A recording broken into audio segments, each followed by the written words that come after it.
made apple crumble mac and cheese. Now wait, hold up. Before you guys come and crucify me in the comments, hear me out. I have made hundreds, and I mean hundreds, of mac and cheese trays, and I wanted to spice things up. Yes, I could have made chicken and mac and cheese. I could have made smoky bacon mac and cheese. I could have made all sorts of combinations. But something you guys kept on saying repeatedly, and I mean repeatedly, was apple. Like, every time someone commented that they wanted to see apple in mac and cheese, so many people would like it.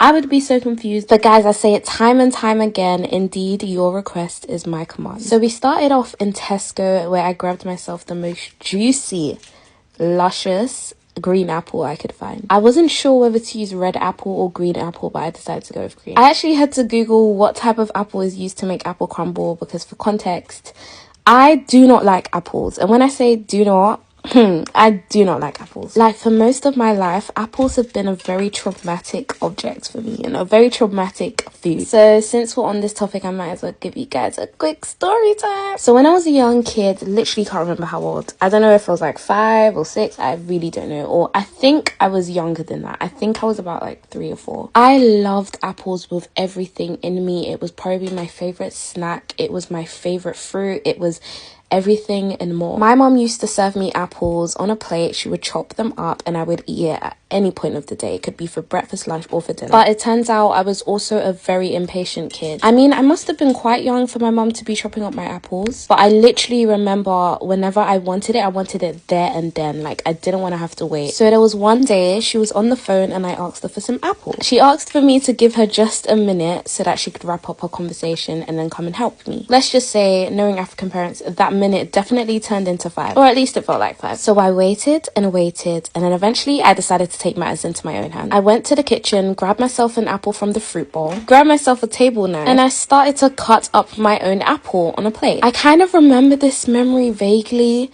and I remember I wasn't doing a good job. So me being impatient, I gave up, and I started to eat the apple just like that. I do not know how I was eating this thing. Maybe I was gulping it, because I ended up choking on a large chunk of apple. My mom walked into the kitchen to see me choking, literally fighting for my life. She didn't know what was going on. She rushed me to the hospital. Luckily, they ended up sucking that chunk of apple out of me. Like, they literally used like some sort of suction. I don't really know how it works, but yeah. And since that day, she said I did not dare. Like, as in, I did not dare to touch an apple again. So it just so happens I didn't like going around apples. I did not like smelling apples. I did not like being around people that ate apples. But guess what? I sure did love me some apple juice. Like, make it make sense. Anyway, here we are. I'm finally at a stage where I can be around apples clearly.